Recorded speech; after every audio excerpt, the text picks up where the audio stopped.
ADM Naveen ബാബുവിന്റെ മരണത്തിൽ PP ദിവ്യക്കെതിരായ കുറ്റപത്രം റദ്ദാക്കാൻ ഹൈക്കോടതിയെ സമീപിക്കുമെന്ന് അഡ്വക്കേറ്റ് കെ വിശ്വൻ. ദിവ്യക്കെതിരായ കുറ്റപത്രം നിലനിൽക്കില്ലെന്നതിന് കുറ്റപത്രം തന്നെ തെളിവാണ്. ദിവ്യ ഉന്നയിച്ച ആരോപണം വസ്തുതാപരമെന്ന് തെളിയിക്കുന്ന ഇലക്ട്രോണിക് തെളിവുകളടക്കം കുറ്റപത്രത്തിലുണ്ട്.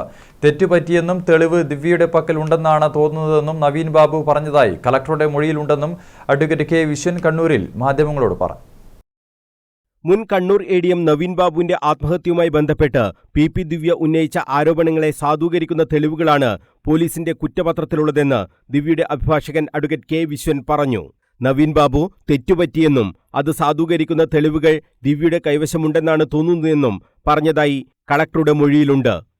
യഥാർത്ഥത്തിൽ PP ദിവ്യ ഉന്നയിച്ച പ്രസക്തമായ വിഷയത്തെ സാധൂകരിക്കുന്ന സാക്ഷിമൊഴികളും മറ്റു രേഖകളും ഈ കുറ്റപത്രത്തോടൊപ്പമുണ്ട്.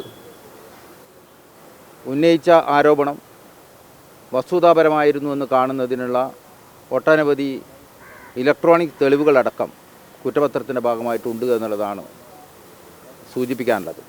ഈ സംഭവത്തിന് ശേഷം ADM കുറ്റസമ്മതം നടത്തിയതായി ബഹുമാനപ്പെട്ട കണ്ണൂർ ജില്ലാ കളക്ടറുടെ മൊഴിയും ഇതിൻ്റെ ഭാഗമായിട്ടുണ്ട്. ഒരു സന്നിഗ്ധ ഘട്ടത്തിൽ ഒരു വിഷയത്തെ സംബന്ധിച്ച് അധികരിച്ച് സംസാരിക്കുമ്പോൾ അതിനെ സംബന്ധിച്ചല്ലാതെ മറ്റേത് വിഷയത്തിനെ കുറിച്ചാണ് തെറ്റുപറ്റിയെന്ന് അദ്ദേഹം വ്യക്തമാക്കുന്നത്. ഒരാൾ ഒരാക്ഷേപം ഉന്നയിക്കപ്പെട്ട ആൾ തൻ്റെ മേലധികാരികളോട് ഈ കുറ്റം ഏറ്റുപറയുന്ന ഒരു ചിത്രം അത് സുവ്യക്തമാണ്. അതൊരു തരത്തിലും മറ്റൊരു വ്യാഖ്യാനത്തിനിട നൽകുന്നേയില്ല. അഴിമതിക്കെതിരെ ശക്തമായ നിലപാട് സ്വീകരിച്ചതിന്റെ പേരിൽ ദിവ്യ ക്രൂശിക്കപ്പെട്ടു. TV പ്രശാന്ത് വഴി നവീൻ ബാബു ദിവ്യയെ സ്വാധീനിക്കാൻ ശ്രമിച്ചതിനും കുറ്റപത്രത്തിൽ തെളിവുണ്ട്. അഴിമതിക്കെതിരെയുള്ള ഒരു നിലപാട് സ്വീകരിച്ചു എന്നുള്ളത് കൊണ്ട് വേട്ടയാടപ്പെടുകയാണ് PP ദിവ്യയുടെ അനുഭവം എന്നുള്ളതാണ് ഈ കുറ്റപത്രത്തിലൂടെ വ്യക്തമാകുന്നത്. പൊതുപ്രവർത്തക അവർക്കുണ്ടായ അനുഭവം ഒരു വേദിയിൽ വെച്ച് സംസാരിക്കുകയും അത് തിരുത്താൻ വേണ്ടി ആവശ്യപ്പെട്ടു എന്നുള്ള ഒരൊറ്റ കാരണം കൊണ്ട് ജയിലടക്കപ്പെട്ട ദുരവസ്ഥയാണ് യഥാർത്ഥത്തിൽ ഉണ്ടായിട്ടുള്ളത്. അങ്ങനെ ഒരു പ്രശാന്ത് ലൂടെ PP ദിവ്യയെ കാണാൻ വേണ്ടി അദ്ദേഹം ശ്രമിച്ചതായി മൊഴിയുണ്ട്. അത് വസ്തുതയാണ്. ദിവ്യക്കെതിരെ ഉന്നയിക്കപ്പെട്ട ആരോപണങ്ങൾക്ക് പിന്നിൽ രാഷ്ട്രീയ താൽപര്യങ്ങൾ ഉണ്ടാകാമെന്നും കെ വിശ്വൻ പറഞ്ഞു. പണം വാങ്ങി എന്നതിൽ കുറ്റപത്രത്തിൽ നേരിട്ട് തെളിവില്ല.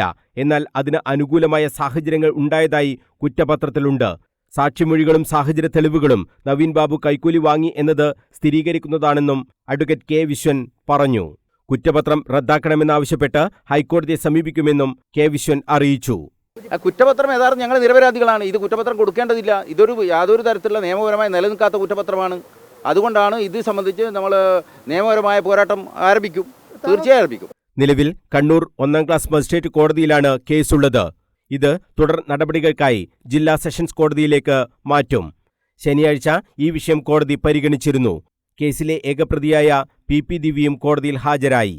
കേസ് പരിഗണിക്കുന്നത് 23-ലേക്ക് കോടതി മാറ്റിയിട്ടുണ്ട്. News bureau, Kannur.